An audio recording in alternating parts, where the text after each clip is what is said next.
I can hear it now. Fans take the field, and out of that eastern tunnel pour 215 well-drilled, well-disciplined Michigan bandsmen. They pour over the eastern sideline, they pour in the big block in, and they play the greatest college fight song ever written.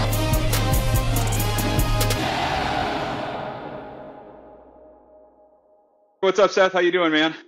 Hey, well, we survived with only a few injuries. That was the takeaway, right?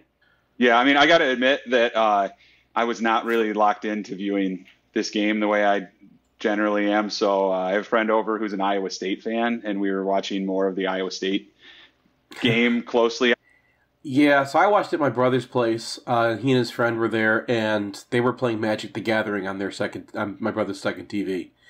And they kept on threatening, like, if the game got out of hand, to, like, flip the TVs. Nice. And I admit that, like, my eye wandered over to Magic the Gathering over Michigan football a few times. I can't admit that that's something that my eye would wander to, but that's all right.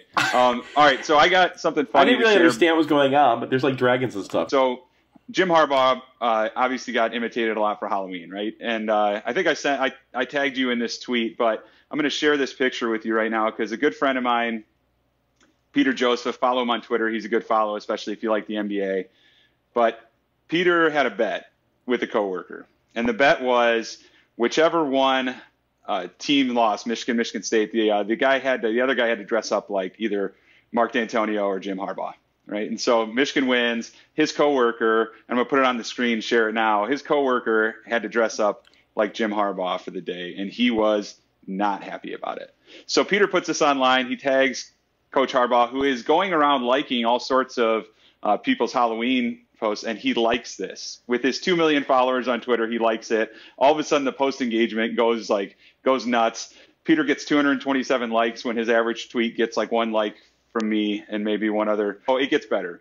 Coach Harbaugh decides to go ahead and tweet about it the next week, saying, great to see people attacking Halloween with an enthusiasm unknown to mankind. And he puts a bunch of pictures up in his office. So you can see the Colts helmet there. So he puts them up in his office. Now, what is right in the middle of this board, directly in the middle, is his Sparty coworker with a grumpy look on his face, directly in the middle of the board.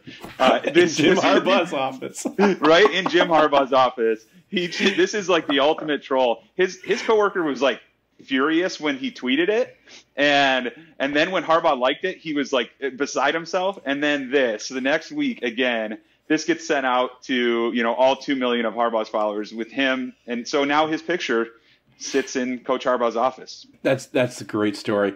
And you know what? I mean, what choice does he have? He's got to be a Michigan fan now, right? I mean, our arms are wide open. We have a very large stadium, and I know we fill it, but there's always room to squeeze in one more. So welcome to Michigan fandom. My question, Seth, though, is he didn't go to Michigan, so can he be a Michigan? That's fine. There's only one fan base in the world that actually cares if you went to the school that the fan base supports. So yeah, let's actually get down to business. Let's talk about a play from this week that was interesting. And honestly, Seth, you had a great idea. Let's talk about what happened on the Rutgers touchdown. They're going to start off with zipper motion is what they're using here. It's a completely even formation. They've got their best player, Blackshear, is the guy who's going to go into motion. And Michigan's defense's response to the motion is what causes a lot of the problems here. Yeah. So you're going to get a running back coming downhill and being able to hit very quickly, and the zipper motion is what kind of throws everybody off, especially because it's the guy that everyone's watching. So Michigan has different calls that they use with their safeties to flip when they see motion across the formation, and this is the most common one they use. They just flip the safeties. Motion's over to Hawkins. All right, switch spots because the guy's over there. Then he zippers. He comes back the other side, which means they've got to flip again. Hawkins is now the deep safety, and Kinnell is now the strong safety again. The safeties are now kind of messed up. They're in the middle of transitioning what their responsibilities are, right? Yeah, yep. So Tyree is going to take a few steps out there because he doesn't see who's got the ball. And in fact, he sees Winovich kind of widening up. So he thinks he's right here, right? He thinks this is an end around. He's convinced of it to the point where he actually, is running directly past the running back. Tyreek Hill gets himself way out of position, right? Right. So now Michigan does not have their deep guy either. So now we've used up Gill, who's our free hitter on the play, because Gill is attacking the front side. We've used up Kinnell, who is your safety on safety help on that side, because Kinnell is overreacting to Blackshear, thinking that Blackshear has the ball. This time we're going to watch the fullback, and you're going to watch Michigan's two linebackers. That's Devin Bush and Devin Gill. Bush is the one on the top. Right? So they're both hightailing it to the front side. That's a very aggressive move. Now, I don't think Gill is the one absolutely responsible. I think that most of the blame is actually on Winovich here.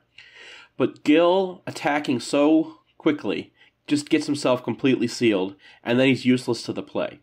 So everything. Look how many. It looks like a youth soccer game there on the 20-yard line with how bunched it got and how quickly it got bunched, and everybody pursued hard to that side. Your main problem here, and this is very weird for Michigan, is Winovich. He thinks that it's Blackshear. He doesn't see the actual handoff to the running back. Well, and if he stays right there, this is a loss of one. Right. All he has to do is dive inside. But instead, look at his next move, upfield. If Kinnell's the guy who's supposed to get him down, Winovich is probably thinking, man, I can get a TFL here, or I can force him upfield, and that will allow everybody to rally and get Blackshear down in space, because that looks like the primary threat on this play. Once this has failed, Hawkins is supposed to hold it down.